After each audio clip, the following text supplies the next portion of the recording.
ओडिशा की पारादीप तट से 240 समुद्री मील दूर बंगाल की खाड़ी के उफनते पानी में पनामा का झंडा लहराता भारी भरकम मालवाहक जहाज MV ओशन विनर जल समाधि ले चुका है। 24 इंसानी जिंदगियों से भरे इस जहाज का संपर्क शनिवार को अचानक कट जाता है और किसी को संभलने तक का मौका भी नहीं मिलता। लहरों के बीच से सिर्फ 2 लोगों की सांसें बचाई जा सकी हैं, जबकि 22 मरीन वर्कर्स उफनते समंदर में लापता है। ना कोई सुराग, ना कोई पुकार, बस चारों तरफ सन्नाटा। आखिर बीच समंदर में ऐसा क्या हुआ कि एक विशालकाय इस जहाज मिनटों में तिनके की तरह डूब गया? आइए आपको बताते हैं। नमस्कार, आप देख रहे हैं डायनामाइट न्यूज और आज बात समंदर के उस खौफनाक मंजर की जिसने मरीन दुनिया को सन्न कर दिया। ओडिशा तट से सैकड़ों किलोमीटर दूर गहरे समंदर में पनामा के झंडे वाले cargo ship MV ocean winner हादसे का शिकार हो गया है। इस जहाज पर अंतर्राष्ट्रीय क्रू के 24 सदस्य सवार थे, जिनमें से अब तक केवल 2 लोगों को ही सही सलामत निकाला जा सका है, जबकि 22 लोग अब भी लापता हैं। सवाल उठ रहा है कि क्या ये कुदरत का कहर था या फिर किसी तकनीकी लापरवाही का नतीजा। देखिए, ये मामला शनिवार का है, जब पनामा का ये कार्गो शिप बंगाल की खाड़ी के बीचों बीच अपने तय रास्ते पर आगे बढ़ रहा था। ओडिशा के पारादीप तट से करीब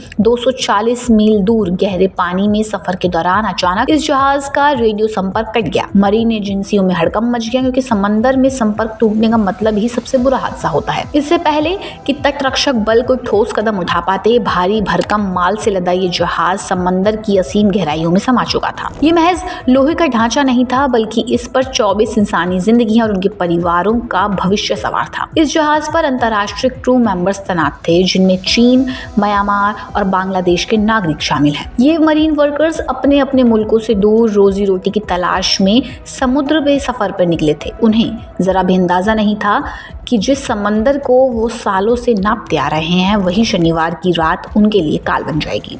अब सवाल यही है कि आखिर इतना बड़ा जहाज डूबा कैसे?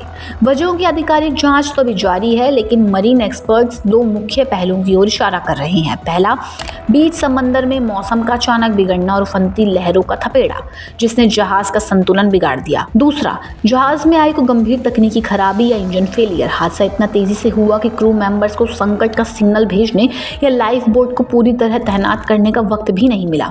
हादसे की सूचना मिलते ही भारतीय तट रक्षक बल यानी इंडियन कोस्ट गार्ड और नौसेना ने मोर्चा संभाला। उफनती लहरों, दूर दराज के इलाकों के बावजूद राहत और बचाव का बड़ा ऑपरेशन शुरू किया गया है। तट रक्षक बलों ने मुस्तैदी दिखाते हुए 24 में से 2 क्रू सदस्यों को लहरों के बीच से जिंदा बाहर निकाला है।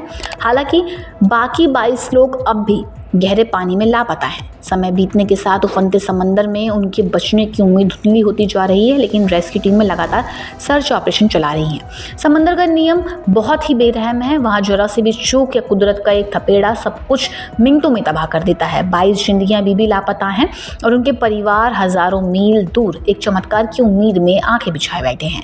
कहीं यह हादसा इंसानी लापरवाही का नतीजा था या कुदरत के आगे बेबसी की कहानी? इस जांच की हर अपडेट और 22 लोगों की लापता से जुड़ी खबर हम आप तक पहुंचाते रहेंगे। ऐसी ही खबरों के लिए देखते रहें डायनामाइट न्यूज़।